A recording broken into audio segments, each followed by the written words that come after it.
এই যে বন্ধুরা, ডিম আর সিমের বিচি রান্না হচ্ছে। আজকে অবশ্য পেঁয়াজ ছাড়া রান্না হবে। হলুদ দিয়ে দিলাম, লবণ দিয়ে দিলাম, হলুদ লবণ দিয়ে একটু নাড়াই নি। কাঁচা মরিচ দিয়ে দিলাম, আর এখানে ধনে, মরিচের গুঁড়া এবং জিরার গুঁড়া গোলাই গেছে। ধনে, মরিচ এবং জিরা গুঁড়া পানি দিয়ে গুলাই ঢেলে দিচ্ছি। আর একটু পানি দিয়ে দেব যাতে সিমের বিচিটা সফট হয়ে যায়।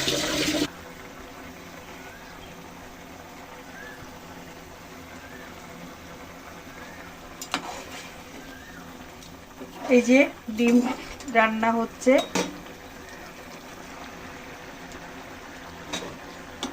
সিমের বিচি ডিম দিয়ে রান্না করছি। এবার আমি ধনেপাতা ছড়াই দিলাম।